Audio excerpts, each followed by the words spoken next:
여러분 안녕하십니까? 오늘은 우리 다산처럼 읽고 연암처럼 쓰라 제3계 오동누습에 대해서 저번 주에 이어서 말씀을 이어가도록 하겠습니다. 선생님 안녕하세요. 예, 안녕하십니까? 지금 뭐 한 주 동안 뭐 여러 가지 우리가 세상 속에서 이제 일도 많습니다. 일어난 일도 많고 또 안타까운 일도 있고 또 미래에 대한 희망도 이렇게 가지게 되고 이렇습니다.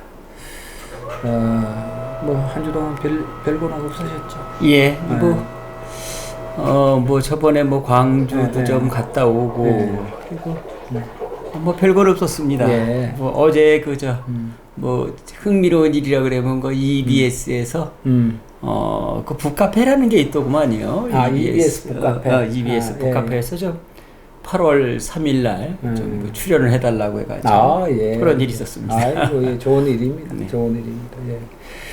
자, 오늘은 제2장 사물보기 중에서 이제 오동누습이라고 하는 부분에 대해서 말씀을 좀 해주실 텐데, 우리가 사물보기라고 하는 것은 관논에 속하는 거죠. 예.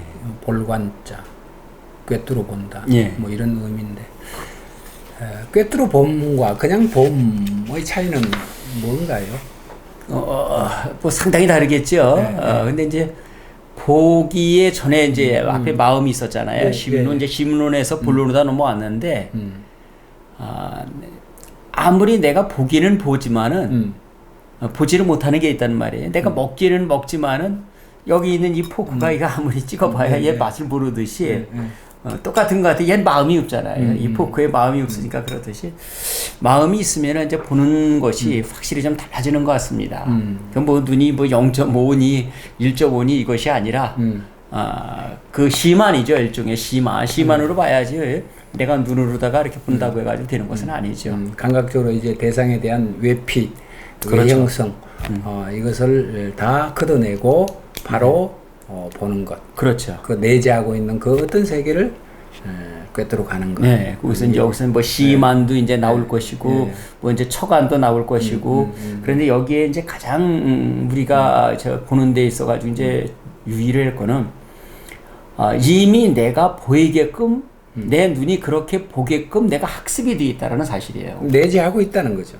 그렇죠. 내재하고 있다는 거죠. 알아챌 수 있는 그 인자가 이미 내게 있는데, 예, 아니 그런 것도 되고 이미 어떤 학습으로 인하여서 학습으로 인해서 내가 그렇게밖에는 볼 수 없게끔 되어 있다는 거죠.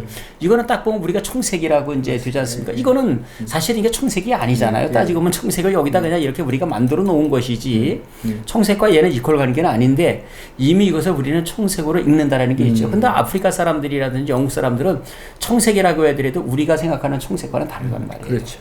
지금 우리는 그린색은 분명히 지금 그린색을 구별하잖아요. 근데 저희 어릴 적만 해더라도 파랑색에 건너가라고 했잖아요. 녹색불에 건너가라 이런 얘기 안 했단 말이에요. 맞습니다.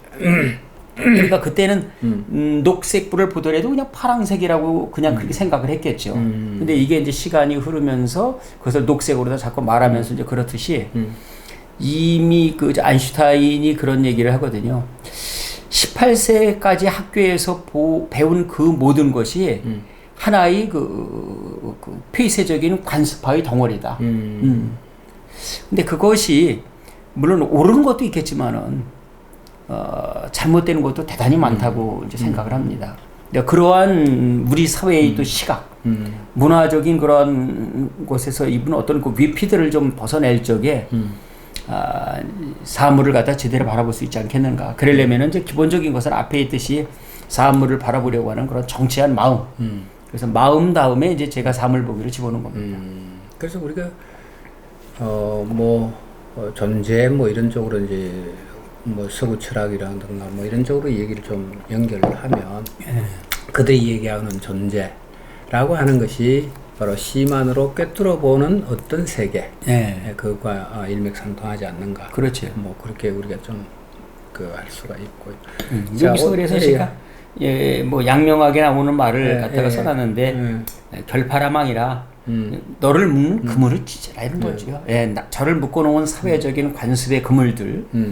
근데 이것이 굉장히 꽁꽁 우리를 갖다가 묶어놓기 때문에 여기서 벗어난다라는 것은 대단히 어려운 거예요. 거미줄에서 거미가 벗어나기가 어렵듯이 새로운 거미줄 친다는 건 굉장히 어려운 일이거든요.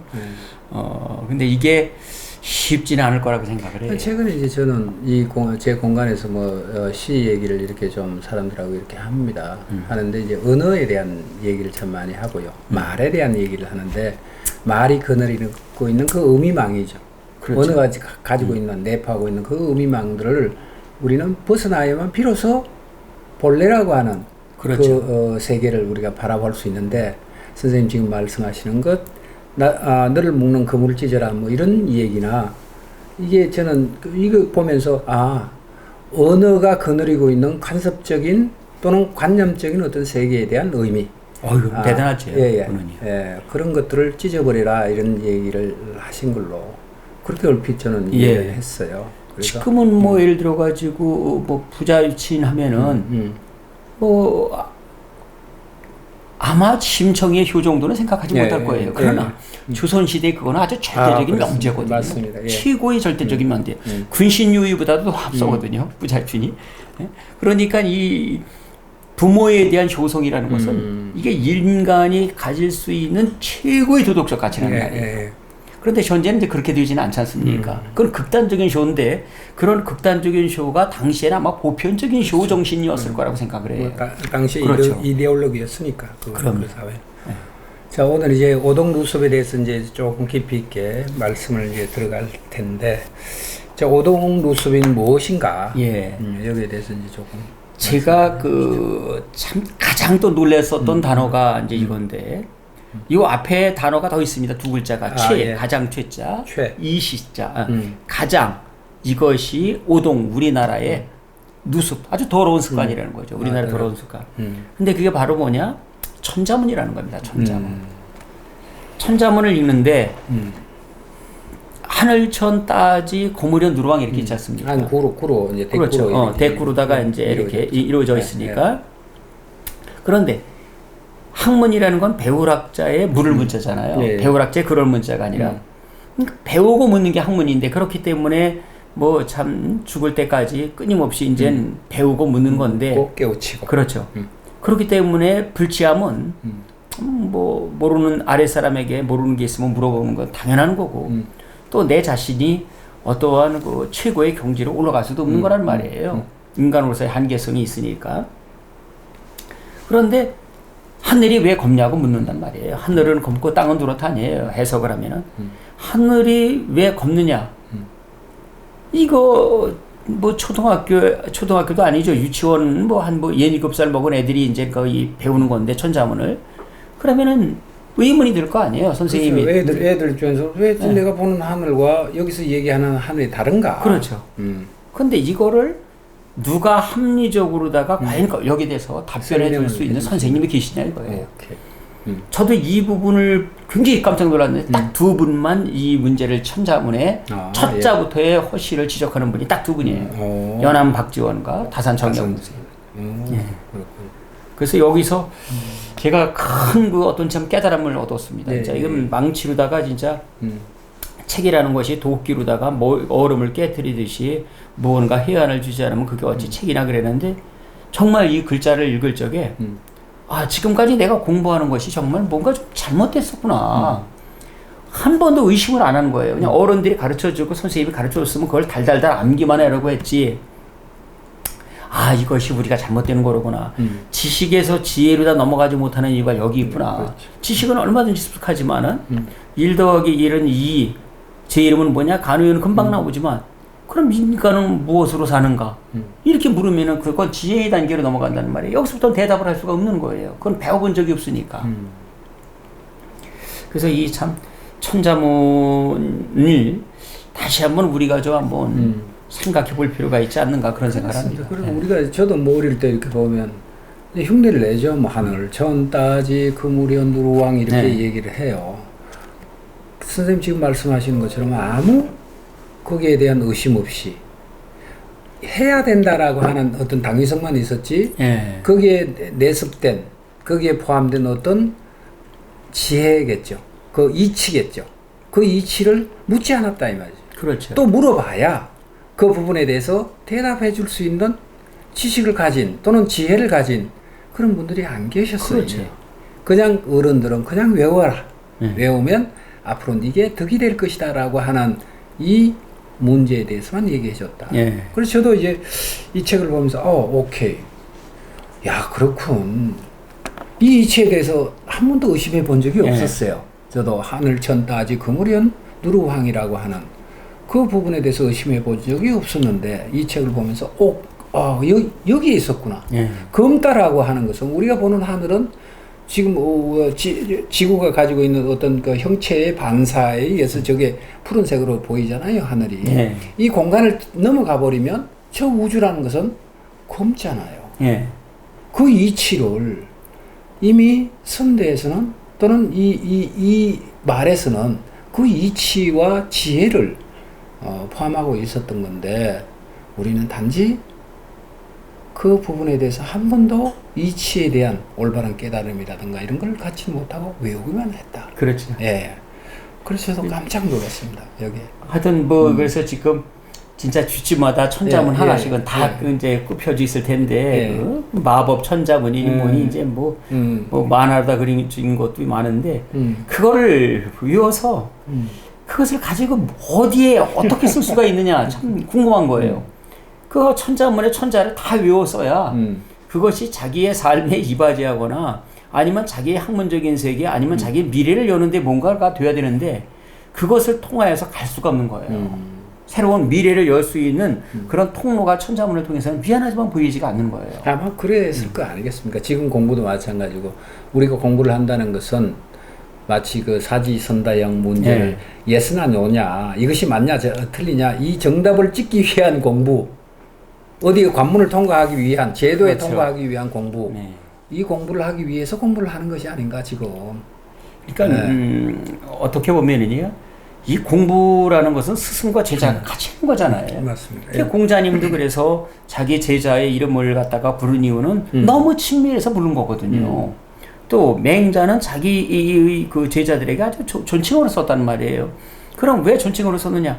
너무 친밀해서 그 사이가. 그러니까 선생과 제자의 사이는 교학상장 아닙니까? 예. 가르치고 배우면서 서로가 성장을 하는 것이지 일방적으로다가 무슨 뭐 도제처럼 어떤 기술 연마를 갖다 시키는 것처럼 그런 게 아니잖아요. 공부는 기술 연마를 시키는 것이 아니지 않습니까? 이것은. 그런데 지금 우리의 공부라는 것이 어떻게 보면 그런 기술 연마와 같이 됐던 거죠. 기능적인. 네. 그렇습니다. 자, 아까 이제 연암 선생님과 같이 이렇게 얘기를 하셨는데 조금 더 부연해서 좀 설명 좀 주시면.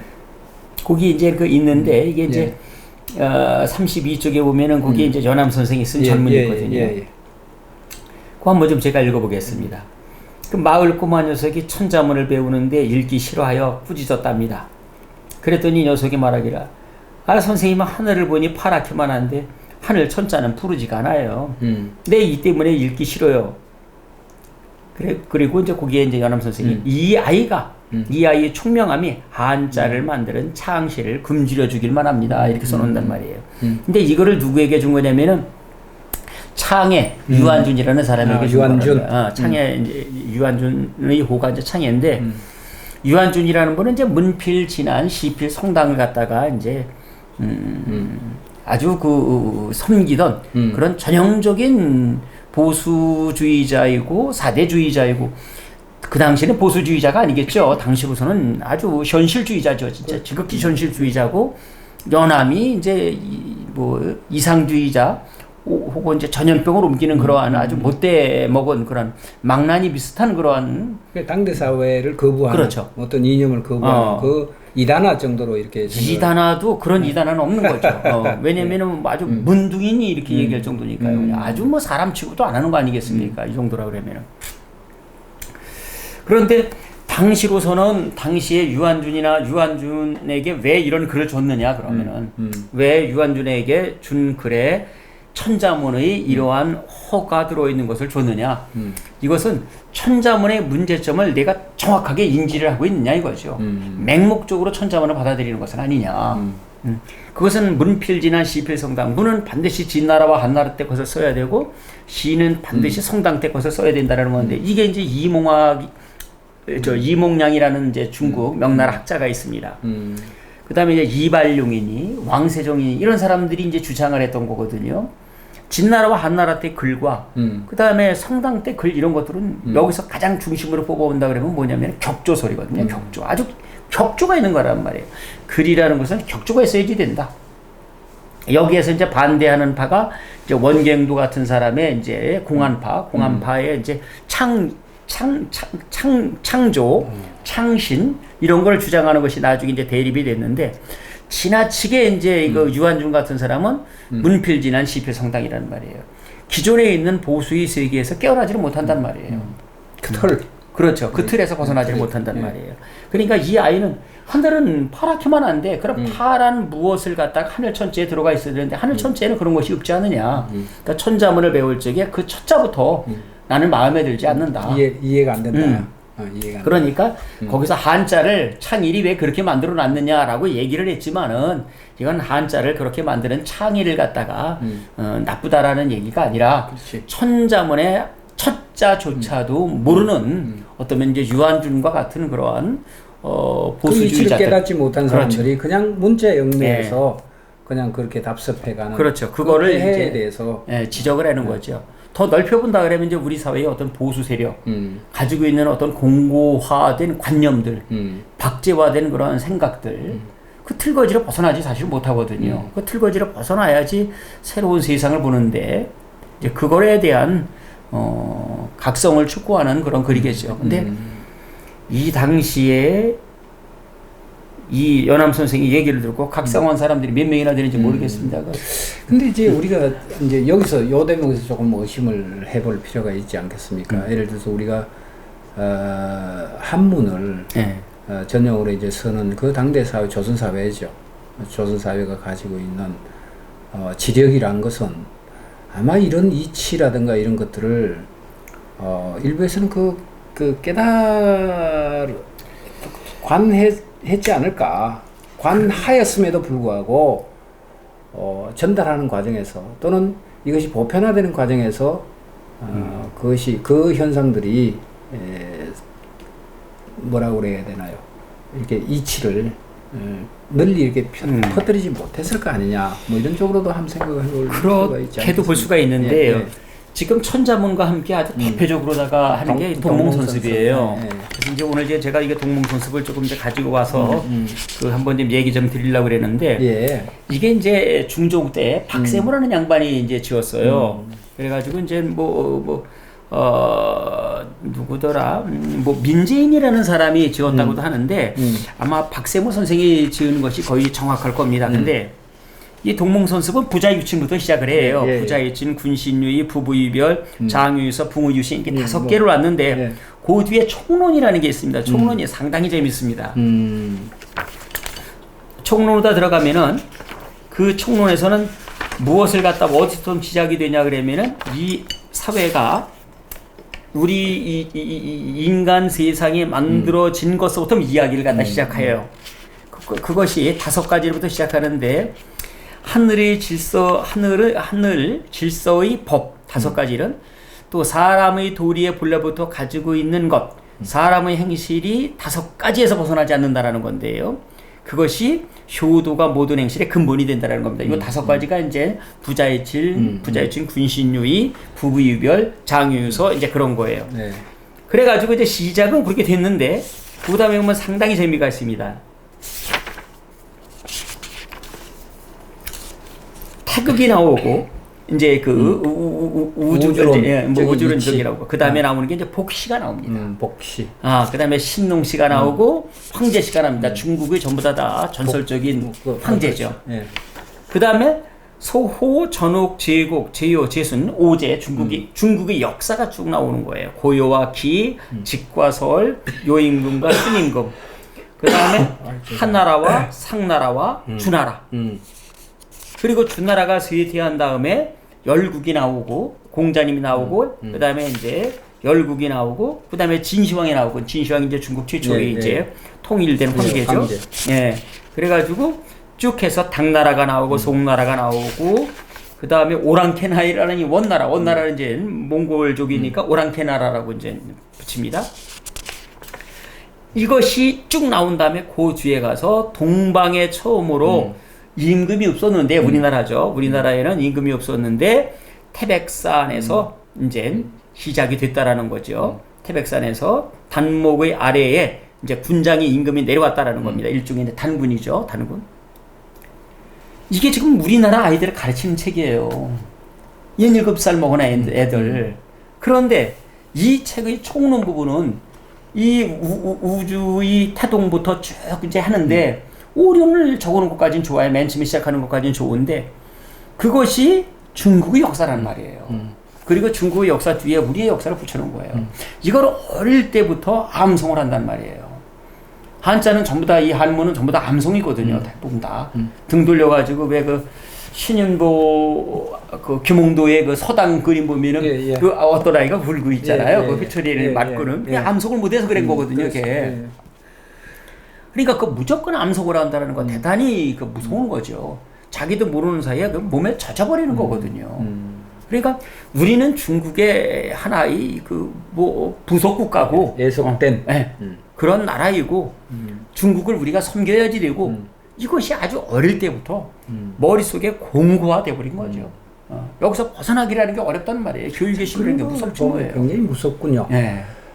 우리가 우리 얘기를 하는 것 같지만 그 이면에는 그 내면에는 예를 들어 중국이라고 하는 그 우리가 은연중에 대륙이라고 하는 또는 중국의 어떤 사상이라고 하는 그 부분들을 내재화 시켜놓고 그 다음에 그 위에 우리 것을 얘기하는 일종의 어떻게 보면 뭐 위장이라고 해야 될까요? 그 4대죠. 그렇죠. 4대죠. 네, 4대죠. 그런 것들이 이제 내습이 이렇게 돼 있군요. 그렇죠. 그 어릴 때부터. 그렇죠. 어릴 때부터 아주 뼈저리게 그런 것들을 이렇게 이걸 갖다가 그냥 아주 암기를 해버렸으니까요. 거기서 벗어날 수가 없는 거예요. 그렇습니다. 벗어날 수가 없습니다. 그래서 저는 이제 다시 우리 얘기를 좀 돌아오면 자 하늘 천 따지 거물현이라고 얘기를까지는 이해를 했어요. 네. 현 오케이. 자 땅은 누르다라고 얘기를 하거든요. 그죠? 네. 근데 이 이치는 제가 이제 짧아서 그런지 아무리 저는 뒤집고 생각하고 다시 생각을 해도 왜 누를까? 그냥 흙 색깔이 누르다? 이 이치는 아닐 거다는 거지. 왜 누를까라. 근데 이제 글쎄 왜 누른지는 모르겠지만 그 누름이라는 것 자체가 누름이라는 것 자체가 우리 이제 동방에서는 오방색이라는 게 있잖아요. 오방색. 오방색 중에 중간색이 누름이거든요.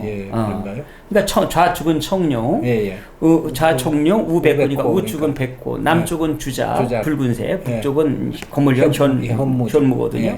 그런데 가운데가 바로 이제 누룽색이에요. 그 중심이라고 하는 그렇죠. 중심이라는 게 있죠. 그래서 그렇군요. 이제 그 조금 이렇게 풀렸습니다. 왜 누를까? 하늘은 그렇다고 하자. 검다고 하자. 제 혼자 생각이에요. 왜 누르다고 하지? 왜 누르는가? 그 색채적인 의미지. 지금 오방색 얘기하고 이제 사방을 얘기를 하고 그 중심이 바로 누른 거다. 오케이. 야. 자 그렇다면 우리가 천자문을 배울 때 이런 이치까지도 다 꿰뚫어서 아이들에게 이 얘기를 했더라면 글쎄요 뭐 그렇게까지 이야기할 필요는 없었을 것 같아요. 왜냐면 암기니까 무조건 암기를 우선시했기 때문에 그 외우는 거에 좋기는 좋습니다만 지나친 외움을 통해서 박제된 사고를 만드는 것이죠. 전 이제 이 선생님 이 책을 보면서 작정을 새로 했어요. 천자문을 다시 한번 펼쳐봐야 되겠다. 그래서 이 하늘의 이치, 땅의 이치, 그 다음에 또 나오잖아요. 그 뒤에 나오는 그 모든 것들은 대구적 어떤 의미를, 이치를 다 달아놓은 거거든요. 그럼 그거를 꼼꼼하게 한번 그 천자에 대한 부분들을 한번 다시 한번 봐야 되겠다. 대단한 공부가 될 것 같은 그런 느낌이 그런 것도 있죠.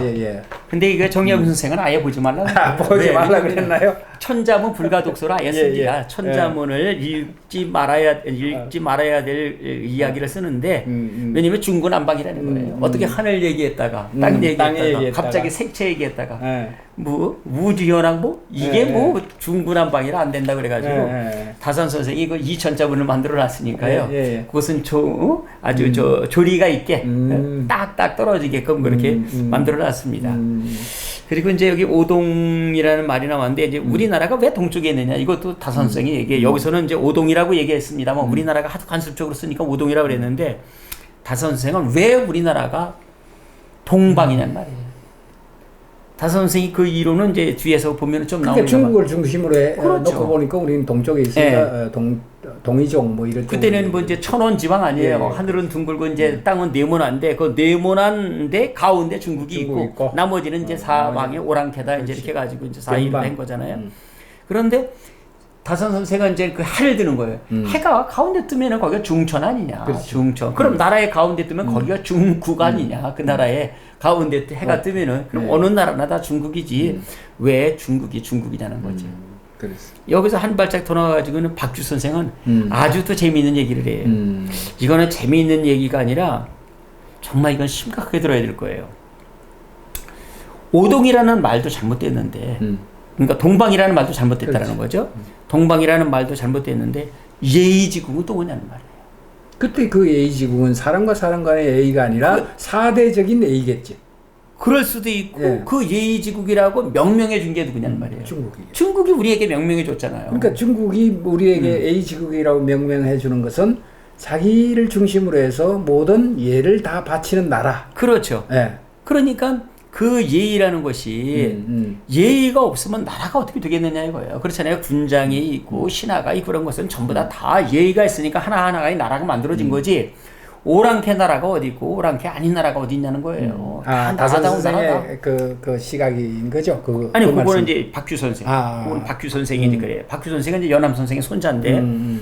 그래서 예의지국이라는 것이 너무나 부끄러운 일입니다. 다 예의가 있어서 나라가 됐고는 어느 나라가 그러면 나라가 동등하다는 얘기죠. 박규 선생 얘기는 중국과 우리는 동등한데 중국이 우리에게 예의가 있다고 얘기해 줄 수가 있냐 이거예요. 그럴 수가 없다라는 거죠. 그러한 칭호를 받는 것도 부끄럽고 그거를 갖다가 우리가 받았다 해야 되도 쓰지 말아야 되는데 그거를 갖다가 전과의 보도처럼 휘둘러대고 동방 예의지국이 뭐니 그런 얘기가 너무나 부끄럽다 이렇게 한단 말이에요. 지금도 그냥 동방 예의지국을 죄송한 말이지만 전철 안에서 막 써잡수시잖아요.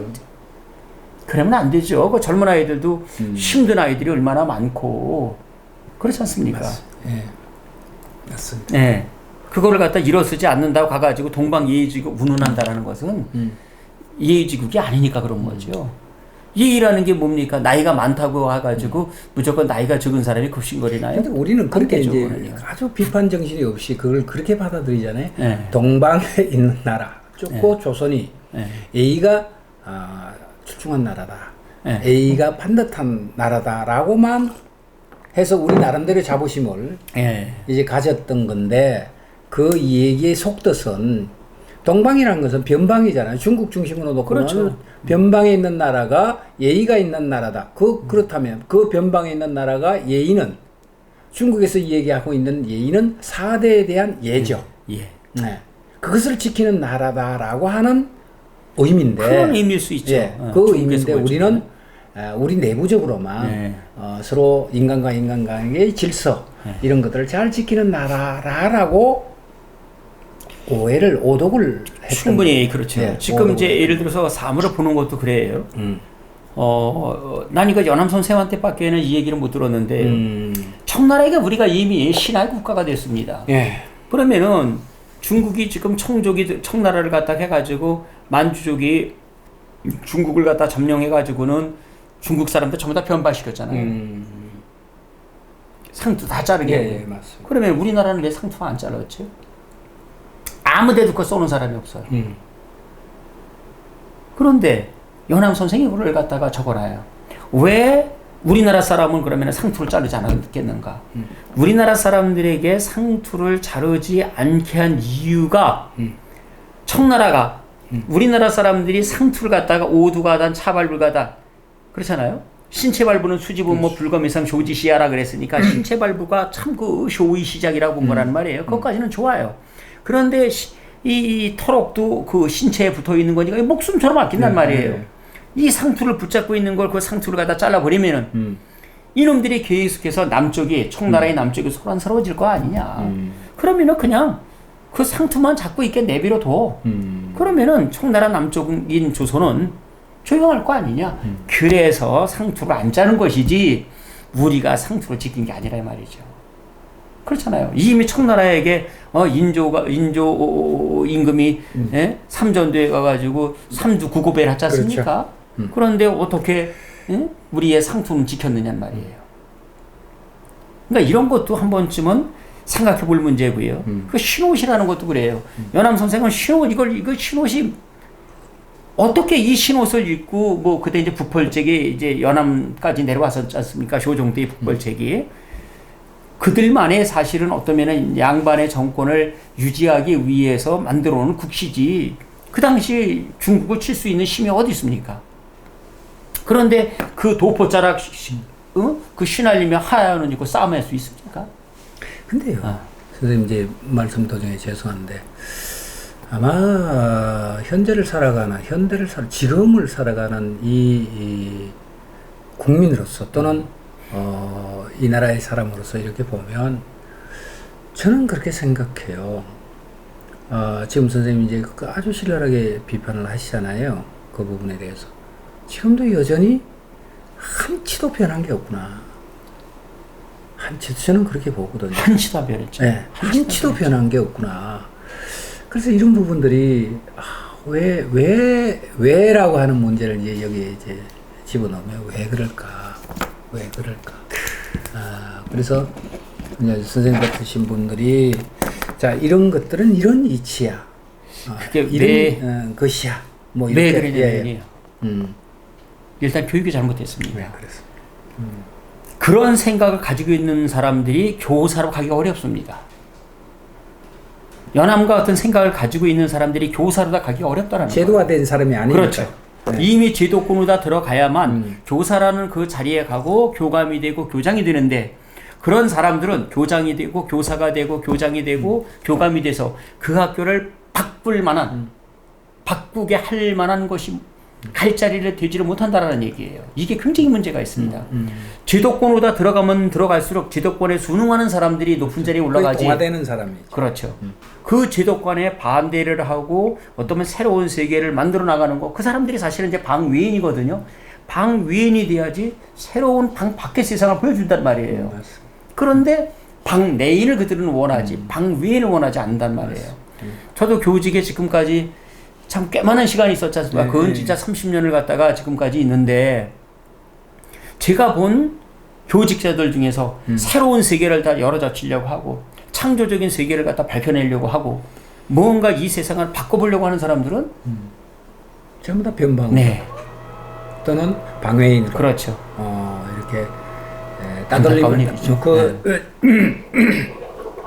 그 조직에서 네. 밀려나거나 아니면 그림자처럼 그렇죠. 취급을 당하는.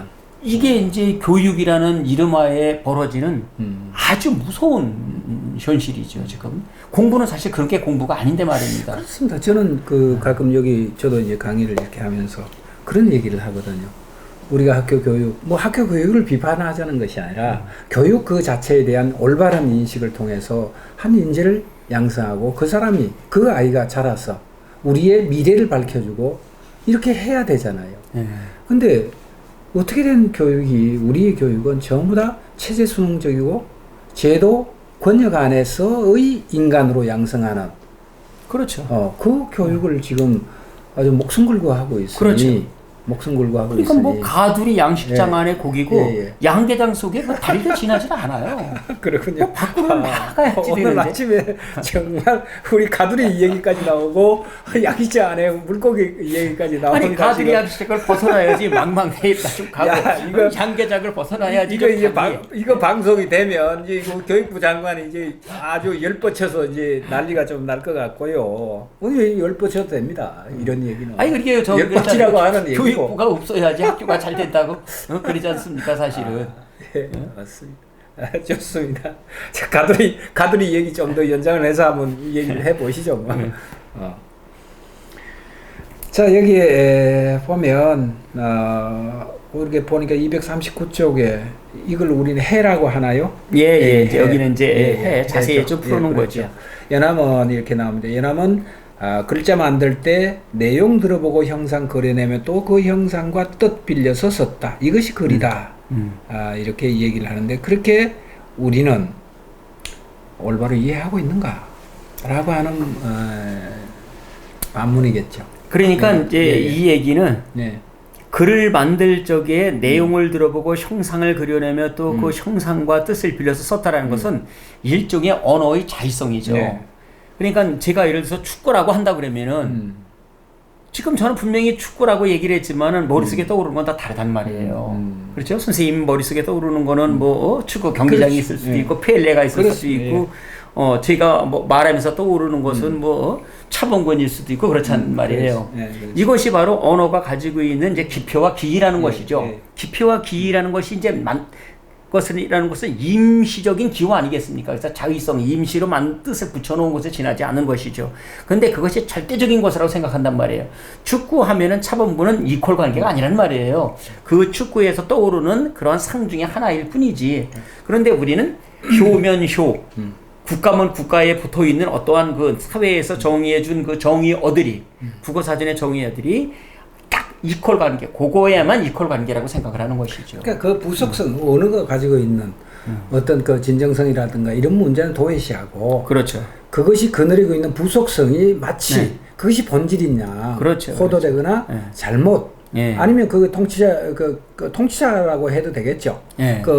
지식인청이 자기의 기득권을 유지하기 위한 하나의 부속적인 그런 요소들을 중심화해서 우리들에게 가르치는 게 아닌가. 그러니까 언어라는 것은 한계성이 있는 것이거든요. 그 노자에서도 도가 비상도 그러잖아요. 도를 도라고 말하면 이미 그것은 도에 대한 정의가 아니라는 거죠. 그러니까 말에는 없다는 거죠. 그럼요. 언어에는 없다. 그렇죠. 그런 걸 뛰어넘어야 되는데. 연암은 모든 것을 다 글로 다 보는 거예요. 얘도 하나의 글이고 얘도 하나의 글이고 얘도 하나의 글이라는 것이죠. 사람이 만드는 것은 인지문. 그래서 하늘에 있는 것은 천지문, 땅에 있는 것은 지지문. 모든 것이 다 글이다. 그렇기 때문에 이 우리가 알고 있는 한자 요것만이 무슨 대단한 글처럼 여기는데 그렇지 않다 이 말이죠. 자, 인지문, 인지문, 지지문, 천지문 아주 제가 저 방금 딱 들은 생각이 자, 천지문, 인지문, 지지문 우리가 살아가는 이 공간적 개념으로서의 세상이죠. 그 이치를 아는 것이 천지문이고 그 이치를 아는 것이 지지문이고 그 인간과의 관계를 아는 것이 인지문이죠. 그렇죠. 그래서 지금 이제 그 생각이 들었어요. 야, 이 얘기가 우리는 알아야 된다. 시를 쓴다는 것도, 글을 쓴다는 것도, 이런 어떤 이치를, 천지의 이치, 그 다음에 지지의 이치, 인지의 이치를 안다면, 이거 대단한 글이 되겠다. 그렇지, 그게 다 글이잖아요. 그 홍길주라는 분이 동해바다에 가서 그랬다니까, 여기가 내 도서관이라고. 여기가 다 글인데 사람들은 책만 글이라고 생각하는 거예요. 사람들의 모습이 글인데, 그러니까 연암이 사람들의 모습을 보고 그것을 그냥 써놓은 거죠. 인정물태라고 그러지 않습니까? 그런데 그 당시에 문필진안이니 시필성당이라는 것은 아주 굉장히 높은 격조만 따져가지고 성학이니 뭐 이학이니 담론, 그런 거대 담론만 얘기하는 거죠. 사실은 그건 거대 담론도 아니에요. 공허한 허담에 지나지 않죠. 공담에 지나지 않습니다. 그런 것들은요. 그러니까 우리는 예를 들어서 이제 하나의 원칙, 하나의 어떤 그 원리를 이렇게 체득을 하면 그 원리에 대해서 또는 그 어떤 사실에 대해서 이것만 지켜가고자 하는 늘 우리는 변화무쌍하고 이것이 적용이 되고 창조적으로 그것을 활용을 할 수 있는 그런 어떤 여지를 충분히 가져야 되는데 그렇지 않고 고착화되고 그렇죠. 그게 문제죠. 그 우리는 변화를 굉장히 무서워해요. 그렇습니다. 변화를 갖다가 인간의 본성 아닐까요? 또 어떻게 보면 본성이기도 하지만은 변화를 꾀하지 않으면 학문의 진보가 없잖아요. 그렇습니다. 그렇지? 학문이 진보하지 않는 것, 학문이 진보를 하려고 그러면은 불의처, 의심스럽지 아니한 곳에 유의, 의심을 둘 때, 의심스럽지 않은 곳에 의심스러움을 둘 때 거기서 학문이 진보한다라는 네, 거예요. 그렇잖아요. 네. 뻔한 곳에서 예를 들어 가지고 우리 말도 그렇단 말이에요. 말 많은 집엔 장마도 쓰다고 그래요. 우리나라 속담에. 근데 말 많이 하지 말라는 거잖아요. 그럼 말은 해야 마시고 고기는 씹어야 마시다는 뭐예요? 정반대잖아요. 그러니까 말도 과연 내가 말을 적게 하는 것이 좋은지. 그러니까 그 이달충이라는 분은 그래요. 그 말할 만하면 말하고 언이언이라 불언이야. 그 말하지 않을 만하면 말하지 마. 그런데 말할 만해야 되는데 언해야 되는데 불어내면 그것도 잘못된 것이고 말하지 않으면 잘못된 것이고 말하지 않아야 되는데 또 말해서도 잘못된 것이고 불어내야 될 때는 뭐 불어내야 되지만 그렇죠. 말할 수 있을 때는 말을 해야 된다. 그것이 그렇죠. 이치다. 예. 그러니까 구호 입아 이렇게만 좀 해다오. 근데 입이 그렇게 못해서 문제죠. 그렇습니다. 자, 우리가 이제 시간이 좀 많이 갔습니다. 오늘 뭐 아주 가두리 얘기까지 하고 예. 좋습니다. 여기 우리가 더 세세하게 좀 살펴봐야 되는 그게 이제 그 3의 1 238쪽에 이제 거기 있습니다. 다선 선생은 천자문 학습을 갖다 생각해 보라면서 어떻게 아이들의 지식을 길러주겠는가라고 강한 반문을 갖다 합니다. 그렇게 암기만 해가지고는 아이들에게 무슨 지식을 길러주겠는가. 여기서 말하는 지식이라는 거는 지혜를 말하는 거죠. 단순 암기가 아니라 새로운 세상을 보여줄 수 있는 지혜를 길러주지 못한다라는 거예요. 맞습니다. 예. 그래서 이제 천자문을 배우느니 차라리 명심보감을 배우는 거나 차라리 추구 따위를 배우는 것도 낫지 않겠는. 추구라는 그런 어떤 그 내용을 담고 있나요? 명심보감은 이제 우리가 뭐 잘 아는 글이고요. 네. 추구라는 것은 그 오원오다 되어 있는데 오원오다 됐을 때 5구절씩 이제 이렇게 끊어서 이제 되는 겁니다. 왜 그 안중근 의사가 이제 쓴 이제 돌아가시기 전에 쓴 글에 왜 그 일일무독서 구중생 형국이라는 말이 있지 않습니까? 하루라도 책을 읽지 않으면 입안에 가시가 돋친다. 그것도 거기에 있는 거예요. 그런 글들입니다. 이렇게 5개씩 해가지고. 그렇군요. 네. 그 밑에 3-2 이렇게 보면 이제 아까 우리가 연암 선생의 답창 예지삼 뭐 이렇게 있는데 여기 이제 유한준이라고 하는 이가 우리가 지금까지 얘기했던 그 4대죠. 예, 그렇죠. 의고주의자죠. 의고주의자죠. 그러니까 옛 것을 갖다가 이제 모방하는, 그렇지, 지켜야 되고 나의 창의성은 거기에 준해서 그렇죠. 보잘것없는 것으로 그렇죠. 이렇게 그러니까 해서 항상 고와 금하고 있으면 무조건 고가 우위예요. 상고주의죠. 늘상 옛날을 갖다 숭상하는 그런 상고주의자입니다. 그러니까 연암은 뭐라고 얘기를 하면 벗을 찾아도 꼭 상고의 벗을 벗한다고 그런단 말이에요. 그러면 뭐 이제 노노, 맹자, 대학, 중용 같은 이러한 옛날 책들을 갖다 벗한다고 하는데 옆에 있는 친구하고나 잘해. 옆에 있는 친구도 사귀지 못하는데 무슨 상고주의자. 이런 얘기를 하는 것이죠. 그러니까. 그러니까 이런 사람을 유한준이라는 분도 좋은 분이에요. 여기 김포 군수도 지내셨고 공부도 열심히 하시고 나름대로다가 이제 문체도 좀 변형 있게도 쓰시고 하신 분인데 그러나 이제 이분도 그 당시에 어떤 조선시대라는 그런 틀거지 속에서는 벗어나지 못하셨죠. 그 당대의 어떤 이데올로기에 메모리 되거나 그 명분이죠. 근데 지금 메모리라는 말씀을 하셨는데 당시에 그들은 메모리라는 걸 몰라요. 그렇습니다. 그것이 우리가 볼 때 메모리지. 그들은 그냥 그것이 일상화된, 그렇죠. 일상화되고 세습화되어 있기 때문에 무엇이 잘못됐는지 비판 의식도 없었던 거죠. 그렇죠. 그거를 비판 의식을 가지고 바라볼 수 있게 하는 것이 교육인데. 그렇습니다. 그러면은 연암 선생은 어떻게 그게 됐었는가? 그의 할아버지가 그러셨어요. 할아버지가 지돈령 부사를 지내셨는데 연암 선생의 할아버지께서 자기 자식들에게 그러니까 연암 선생의 아버지 형제분들에게 그 과거 시험을 보지 못하게 했어요. 사색 땅포야 싸움이 이제 치열하기도 하거니와 거기 나가가지고 이러쿵저러쿵 뭐 정치판에 뛰어들어서 당신은 과거 시험을 봐가지고 이제 정치계에 있었습니다만 당신도 올바른 정신을 가지고 했었고요. 그래서 이 연암 선생님 쪽에는 이 탕평책을 좋아하지 않았어요. 왜냐면은 탕평책을 좋아하지 않은 이유가 이제 뭐 여러 가지 이제 이유가 있는데 그 중에 하나는 그들과 무조건 화평함을 갖다가 기대할 수는 없는 거라는 거죠. 그러니까 똑같은 정치는, 놈들이 그렇죠. 서로 나눠먹기 하는 그 판에 그렇죠, 그렇죠. 예. 여기에 대해서 옳은 건 괴롭히지만, 옳고 예. 그런 걸 그러다고 얘기를 해야 되는데. 그렇죠. 그것이 예. 통용이 안 되는 그렇죠. 그 집단이잖아요. 예. 그래서 나아가지 못하게 하는 그런 게 있고. 있었죠. 그리고 또 하나 자기 나름대로 다 신념, 자기 예. 집안 나름대로 다 신념 같은 게 있었어요. 음. 그러니까 아마 그러한 것이 연암 선생에게도 간 것 같아요. 그래서 지금 제가 여기서 말씀드리기는 좀 곤란한데 제가 앞으로다가 쓰고 싶은 게 있습니다. 연암 예. 선생의 연보를 한번 써보고 싶습니다. 연암이라는 사람이 어떻게 해서 이러한 인격적인 성장을 할 수 있었던가. 그에게 분명히 어떤 사람입니다. 누가 어떤 사람들을 만나고 어떤 사람들이 지도 편달이 과연 이러한 연암이라는 사람을 만들어 놨을까. 그걸 한번 좀 쓰고 싶은 것이 연암 선생에 대해 가지고 제가 마지막으로다가 한번 써보고 싶은 그러한 그 주제. 저는 참 관심이 있는 게요. 물론 한 사람의 인격적 도야라든가 세상을 바라보는 관점이라든가 세계관 이런 것들은 누군가에 의해서 그것이 깨쳐지거나 이끌어주는 게 있죠.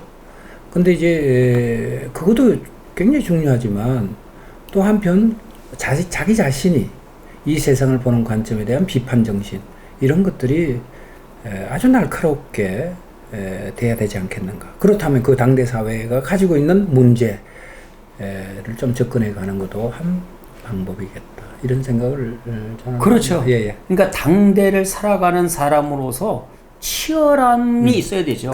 내가 이 세상을 어떻게 살 것인가. 사실은 우리 존엄한 존재잖아요.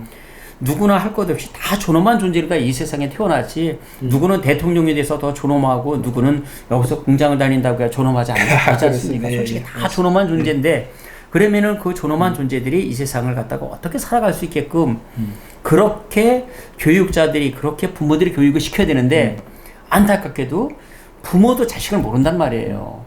그런 교육을 시키질 않는다고요. 내 자식은 그저 요만요만하게 해서 그냥 편안하게 뭐 대학이나 나와서 그냥 직장 다니면서 살았으면 좋겠다.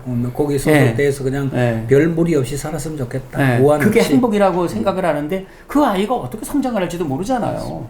그 내 아이도 아니고 내가 참 낳지만은 걔는 존엄한 이 세상을 살아갈 수 있는 하나의 존재로만 인정해 준다 그러면은 그 자식에게 그러한 그 폭력적인 행동을 하지 않을 거예요. 우리가 뭐 이렇게 사랑한다고 그러잖아요. 애들한테 공부를 시키는데도 부모가 야 너를 사랑해가지고 아빠 엄마가 그러는 거 아니야. 그런데 솔직히 말해가지고 할아버지도 똑같이 사랑하잖아요. 근데 할아버지는 자식한테 손자한테 공부 안 시켜요.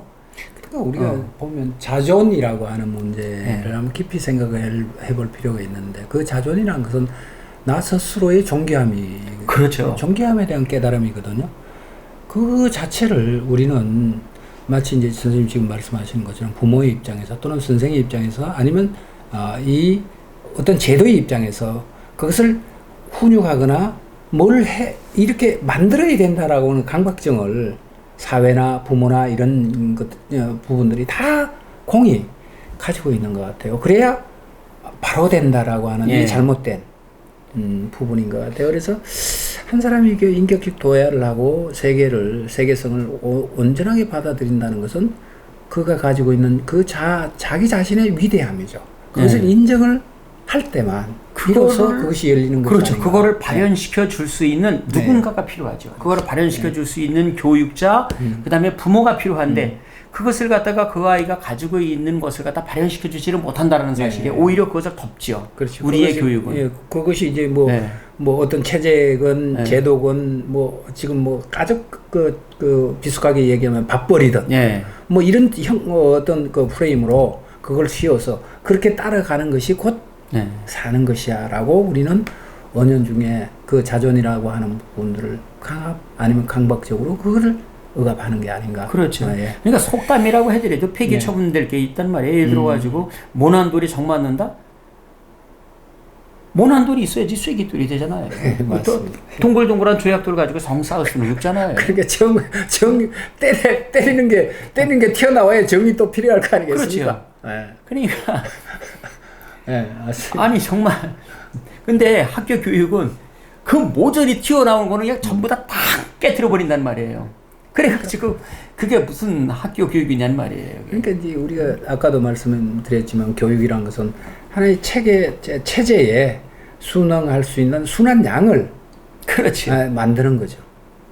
예, 답창 예지삼인가요? 네. 편지에 이 하늘 보니 파랗기만 한데 하늘 천자는 푸르지가 않다. 그래서 나는 배울 수가 없다. 예. 라고 하는 이 말은 어른을 깜짝 놀라게 그렇죠. 어른들이 깜짝 놀라야 되죠. 이 얘기잖아요. 근데 그거 꿀밤을 주거나 그렇죠. 이놈은 뭐 말이 많어 이렇게 넘어간다 그러면은 그거야말로 네. 그 아이의 천재성을 갖다가 네. 이 박제화된 어떠한 그 아주 그렇죠.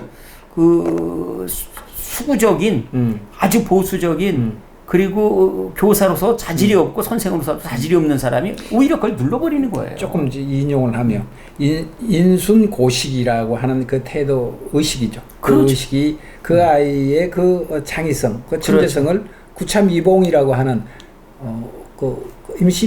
임시로 그렇죠. 자기가 그걸 막아버리는 그렇죠. 이런 행위를 어른들은 아주 서슴없이 이렇게 하고도 반성이 없는 우리 무엇이 잘못됐는지 모르는 우리 사회가 정말 굉장히 많이 반성할 것은 아이들이 반성을 해야지 되지만은 어른들은 아이들이 반성하는 멸급조를 해야지. 우리가 그렇게 키웠으니까 아이들을 반성해라라고 하면 안 된다.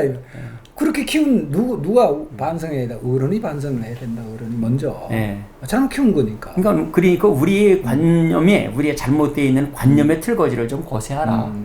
좋습니다. 아까 뭐 가두리 양식장 얘기했는데 그래서 좀 아이들은 가두리 양식장에서 좀 나가게 나는 못 나가더라도 나는 어른들은 못 나가더라도 아이들만큼은 가두리 양식장 밖으로다 좀 내보내서 저 광활한 바다에 가서 새로운 세계를 나아갈 수 있도록 만들어야 되지 않겠습니까? 조금만 더 보태면 요즘 제가 이제 늘 생각하는 게 그겁니다. 저도 뭐 자식을 키우고 이렇게 하지만 자 이런 것들도 한번 우리 사회적인 합의가 좀 있었으면 좋겠어요. 무슨 얘기냐면 우리 내적인 문제에만 너무 매몰이 돼서 자꾸만 여기에 대해서만 뭔가 돌파구를 찾으려고 아이들을 그렇게 묶고 두지 말아란 말이지.